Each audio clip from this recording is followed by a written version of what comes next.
Greetings, folks. Daniel Wickwire here, and welcome back to Kaiju Movie Review. I am joined, as always, by... Well, not always, because we're going to come to you later, Zach. You're not as important. I'm joined by my beautiful wife here, Angela, and Zach, because... whatever.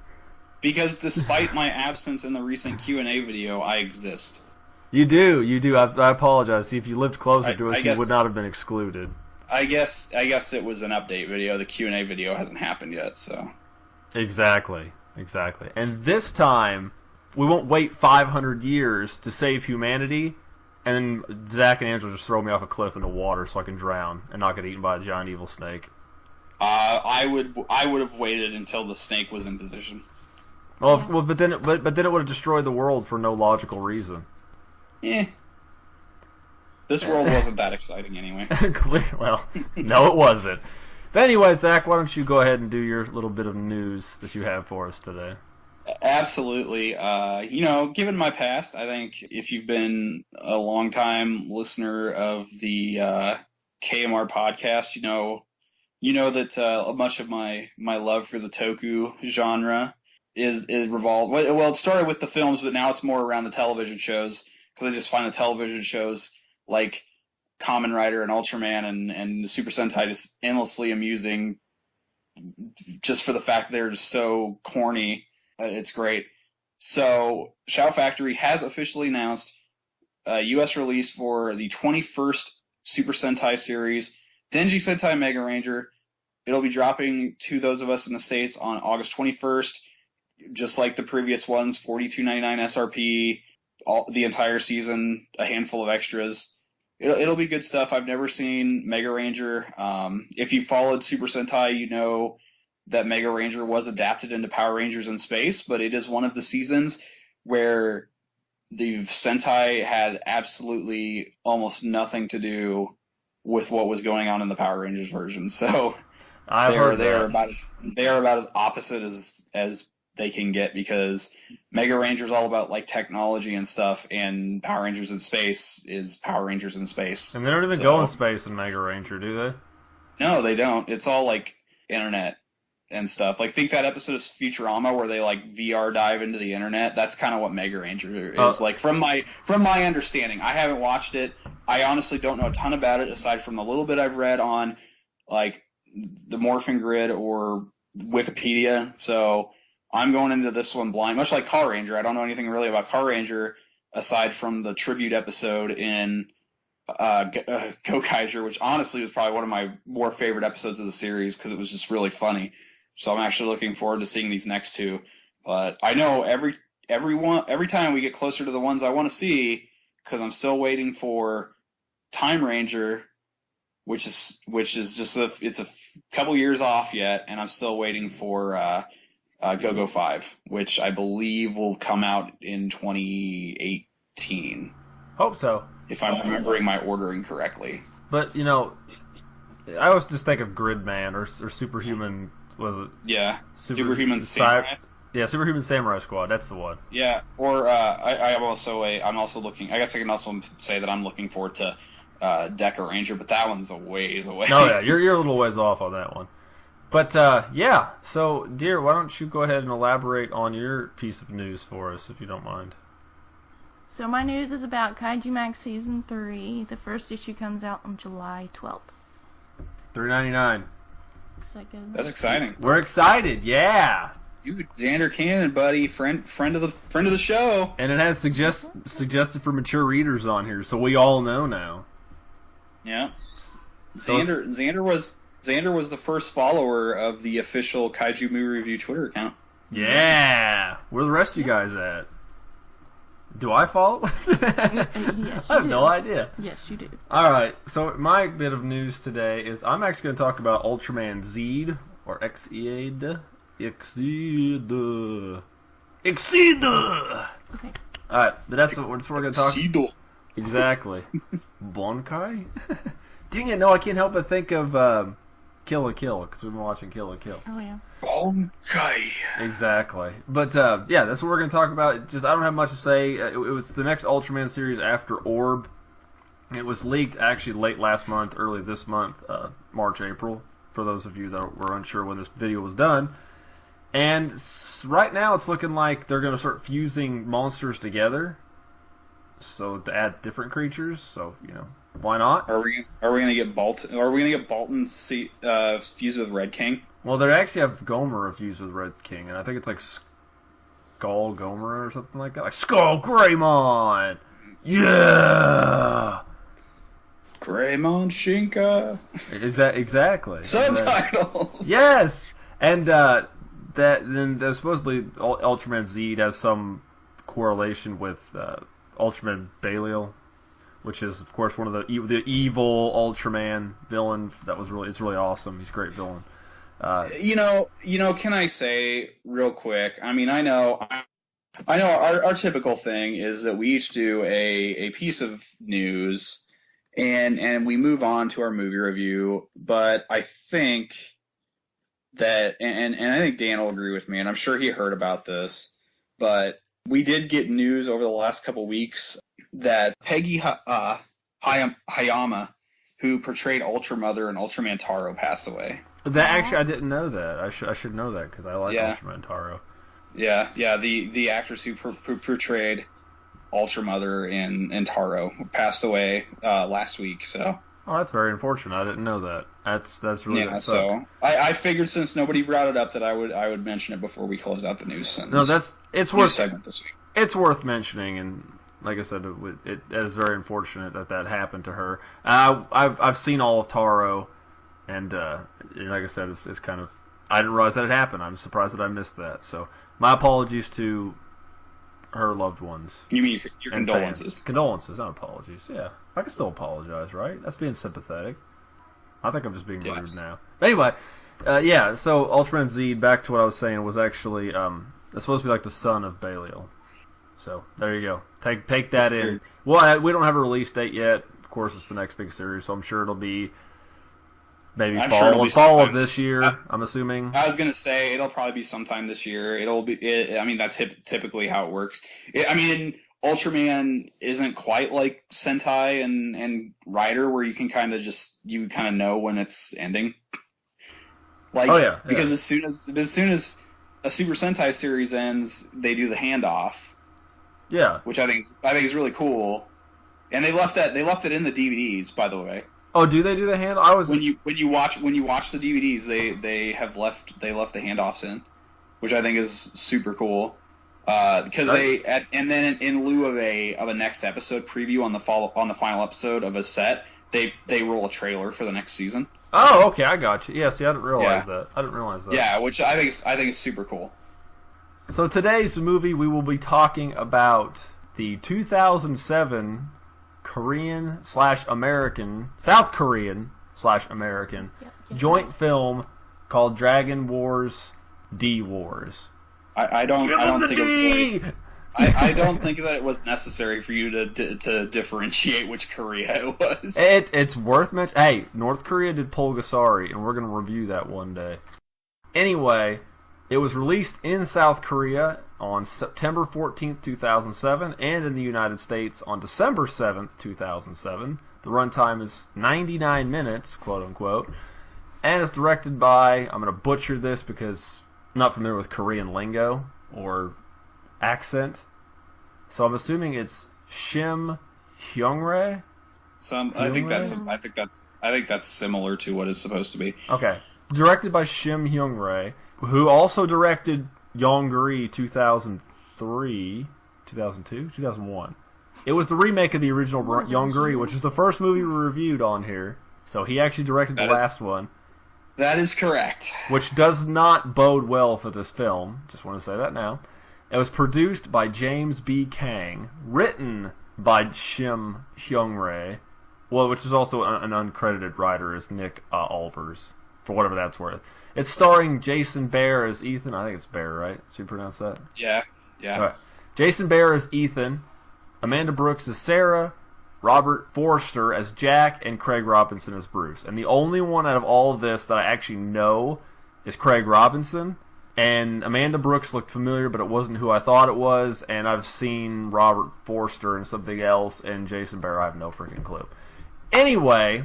Yeah, Craig Robinson, I saw him, I was like, I know that guy from somewhere, but I don't know where. Hot Tub Time Machine.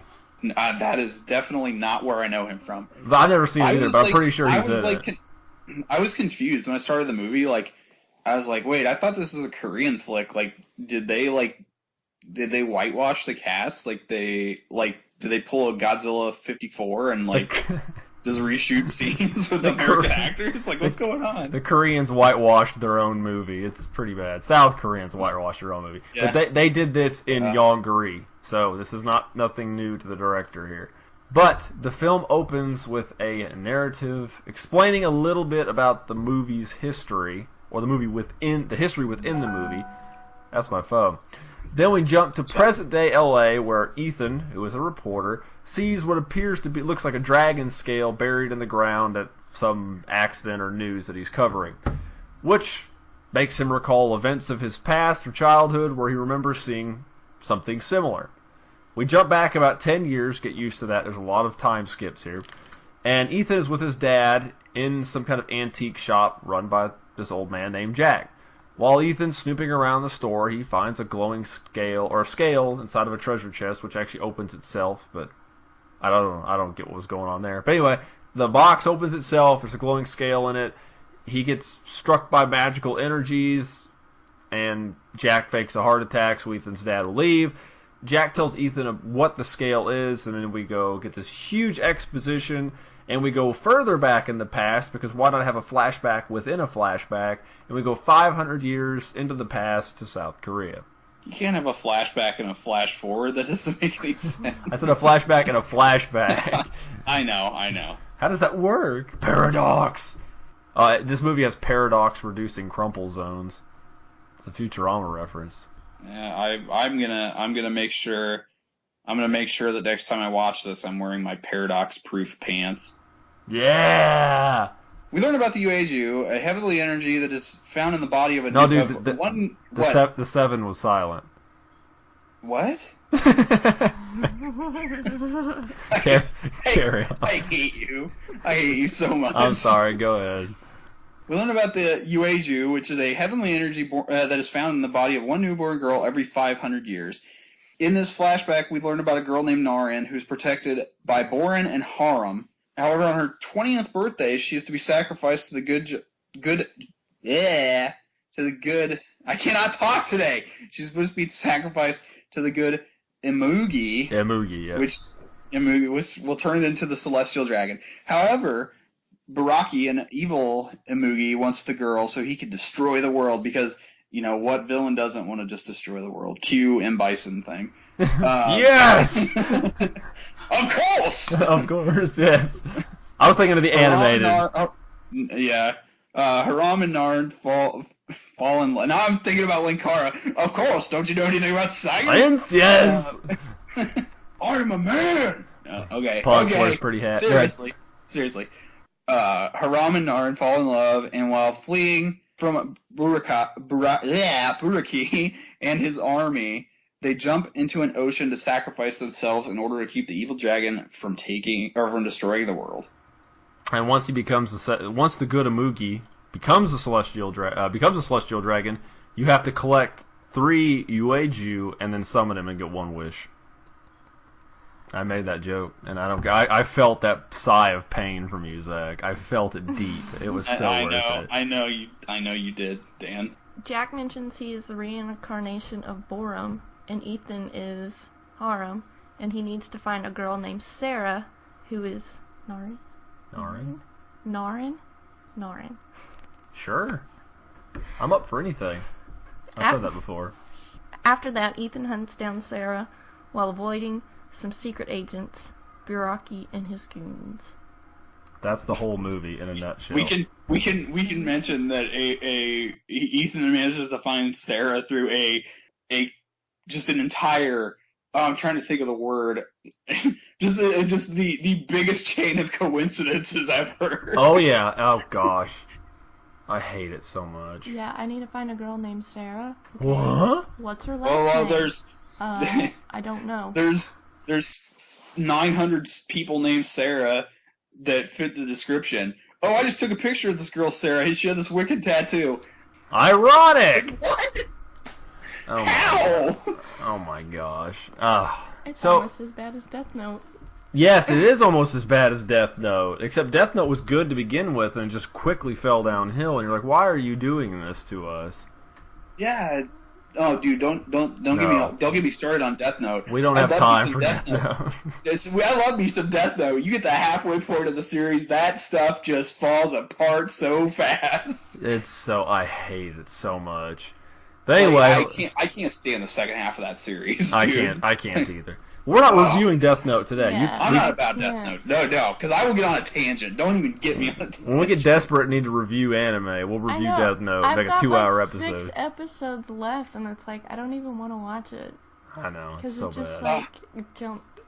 It was... This stupid crap It's with L's replacement is so dumb. Nier and Mallow. Nier and Mallow. If you can get to the end is actually kind of cool. I won't spoil if you can force yourself to watch the last 6 episodes. The ending of the show is actually kind of cool, but everything else is like, as soon as L dies, the whole series just falls apart. Spoiler alert. Anyway, we're not talking about that. We're talking about Ueju or Amugi or Buraki. I can't understand half. I don't follow Korean movies very well. Or let's just talk about the special effects and the monster design, because it is the only redeeming quality of this entire film. The special effects are really good. They were done by Weta. Weta Workshop did the special effects. Really good. It wasn't, of course, to the quality of an American film, because they have way more money to throw at it, but it was really good for this type of movie, and the only reason to actually watch this movie. I respectfully disagree, because I was not a big fan of the monster designs, and the CGI definitely did not age well. When we get around to reviewing Yongari, which was released just a few years before this movie, your opinion will drastically change. Drastically. When we do Yongari Redux. Yep. Yongari 2 Judgment Day. Well, we know how we felt about the first movie, and if you don't, go back and watch the first episode of the podcast version of Kaiju Movie Review. Wait, we didn't do that yet. The first movie. I thought we did the original Yongari, didn't we? No, I did the original Yongari. Oh, you did the original. Way a million years ago. We started with Earth versus the Giant Spider. We did. But we will be redoing Yongari, and we will do Reptilian, as was the English name, and it was copied Godzilla, the '98 Godzilla so heavily. But we'll cover that at some point. But anyway, in comparison to this kind of film, don't try to judge this as an American movie. Judge this as a Korean film, and the special effects were really quite good for its time. But again, I understand you didn't like the designs. I thought some of the dragons were silly. I mean, like the big ones with the rockets on their backs. So, that was dumb. Like, why? It doesn't make sense, dude. The whole movie is like nothing but an excuse to have halfway decent special effects. It's just Ethan and Sarah running away for like an hour. Oh, I know. The dragon stuff at the very end's cool, though. I like the final battle. I got to like this one point in the movie where they're on the beach, and I was like, "Oh my god, this has to almost be over." And I like looked at the thing, I was like, "There's still half the movie left. What's going on?" Yep, that sounds about right. Yeah. But that thought in time or two. Yeah, well, let's just So since maybe it was just me, or I know Angela liked the ending of the movie, and Zach, of course, which I love that you didn't like it. Gives me something to argue with you about. I thought the designs were interesting. What were they? Amugi, the good Amugi, and then Baraki, the bad Amugi. They just look like snakes, really, like glorified snakes. Yeah. The other dragon designs were kind of hit or miss. But I thought the special effects, like some of the battles, like when he climbs the big tower and stuff, were really neat. And of course, the battle at the end of the movie and everything that comes from that, I thought was really cool. But what made me mad is the good Amugi, they didn't give a crap enough to even give it a name. It was just the good Amugi, and then the bad one was called Baraki.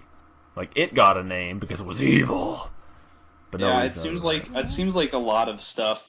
This movie seems like it should have either been 2 movies or slightly longer, but I think it got kind of the short end of the stick in rewrites. I think if this movie was any longer, I would have shot myself because it's so boring. No, not making jokes about the whole subject of turning a gun on oneself, but it just... We here at Kaiju Movie Review do not condone suicide. No, we do not. Or any type of firearm on anyone, or any kind of self-inflicted firearm injuries. Be them lethal or otherwise. Okay, this is getting too heavy. I know, it is getting heavy. We should move on, because this movie is not heavy. We need to get out of that subject. We're talking about everything but the movie we need to talk about. Zach, why don't we just jump on the film pricing and availability, because none of us have anything good to say about this movie. No, I think you're right.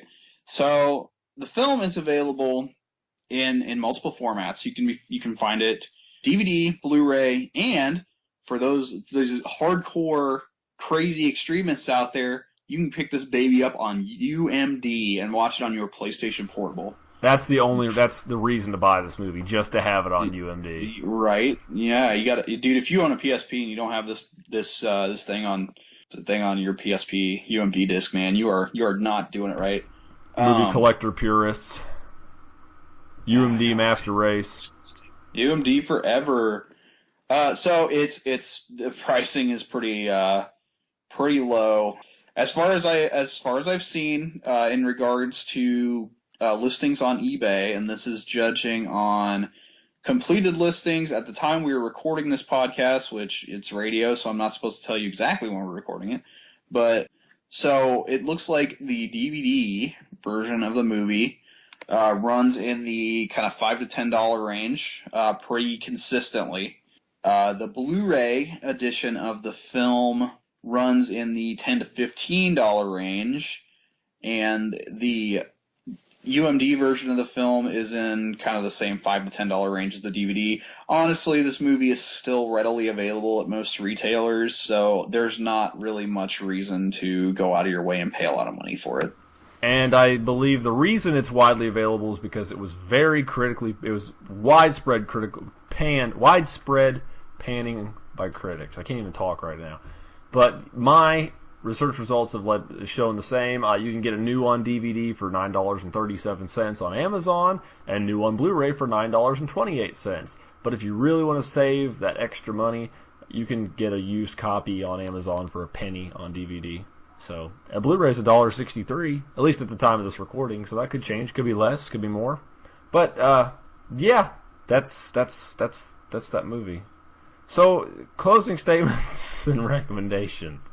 Go ahead, Zach. I'm gonna say that I did not like this movie, and I do not think it is worth your 90 minutes to watch it. You can spend 90 minutes on a far better kaiju film than this. You can spend less time on better kaiju movies than this. You should watch Attack of the Carb Monsters.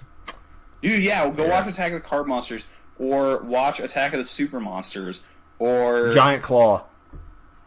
Dude, and I mean, come on, like, I don't think that we've been this unanimously against a film since what was the last film we reviewed where we just both hated? Was it Carb Monsters?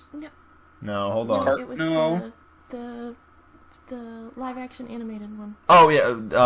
It was Attack of the Super Monsters. Humans, kill them, destroy. Which I said you should watch instead of this movie. Yeah.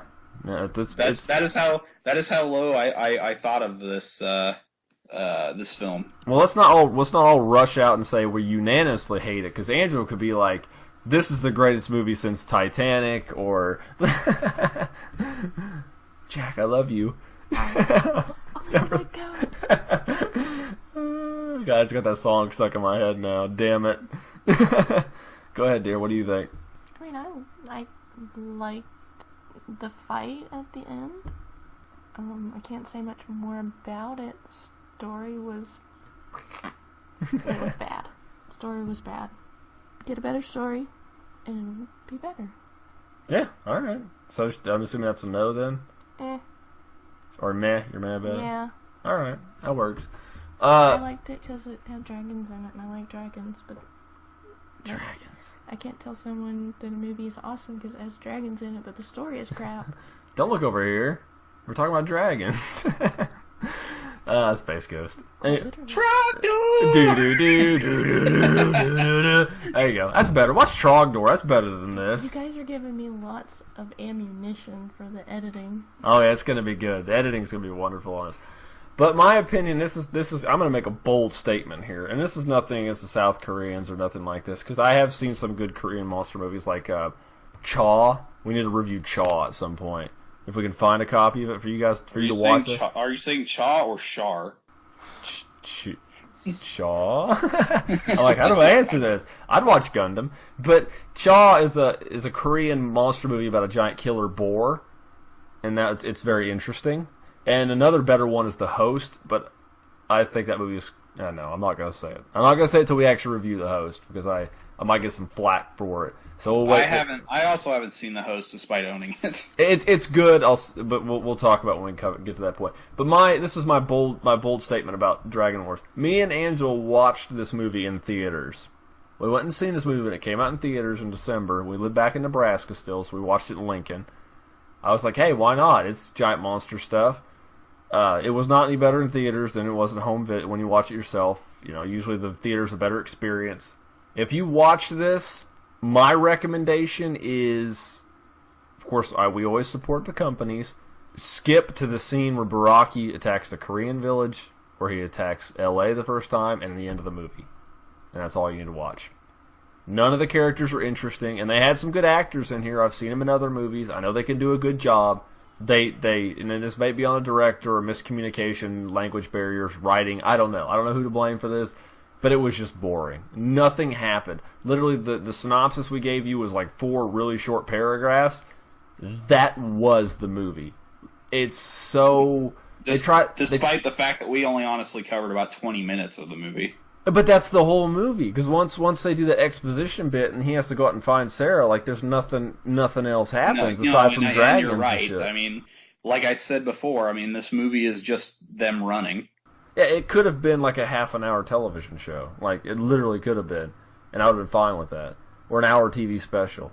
But it just wasn't. Like, for me, the effects are the best part. Like, I like the scene where, Baraki climbs up the tower and such, and the ending is really cool.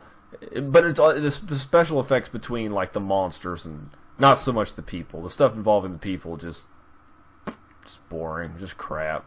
It's just there to be there. And we said that about some Monster from a Prehistoric Planet, Gappa the Triphibian we reviewed not long ago. I know we weren't very kind to that movie either. Actually, no. Me and you reviewed that, didn't we, dear? Zach didn't take part in Gappa, did he? No, that was you guys. Yeah.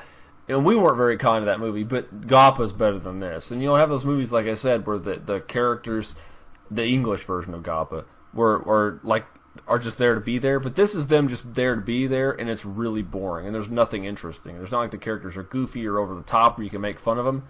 They're just boring. It's just boring.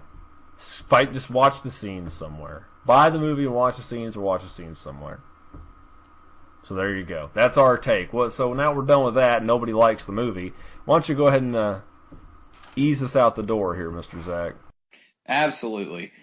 As always, you can find me over on Twitter at CultureZact. You can find my writing at cultureshock.com, where I write about video games and various other related subject matter. And you can also, in addition to finding me here every other week, you can find me on the Pick Up and Play podcast, our gaming podcast over at cultureshock.com, where I am also a co-host. I'm here every week on the channel, bi-weekly on Kaiju Movie Review with Mr. Zach and occasionally Angela. And in between those weeks, I'm doing Monster Bites.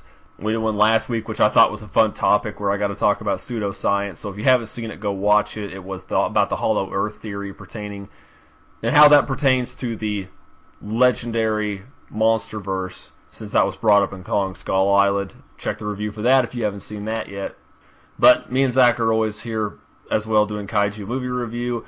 There's a little bit of news. We made an announcement that me and Angela are going to go see Colossal, and because of a scheduling conflict, that's kind of up in the air right now. It might just be me that will go and see the film. I don't know. We had a schedule change come up, but we'll keep you guys informed. Scheduling conflict, a.k.a. the wife has to work. Yes, she does have to work, and she can't change it. So. Yes, it sucks. But I'm going to try to see if I can get somebody to watch the kids that night. And if I have to, I'd just go see it myself. It's not ideal, but at least we can talk about it on here for a little bit. Or I can talk to myself, and you guys can listen to it. So whatever works. But anyway, we do appreciate you guys for tuning in like always. Please leave your comments below on any questions you have regarding this film. If you have suggestions for anything coming up, we love talking to you guys. We like the feedback. It's why we do this, to make you guys happy. So feel free to put your words below. We like your words. All the words. Every last one of them, even ones that don't make sense. But anyway, Zach, since we're done with this episode, why don't you go ahead and let us know what these folks have to look forward to over the next 2 weeks.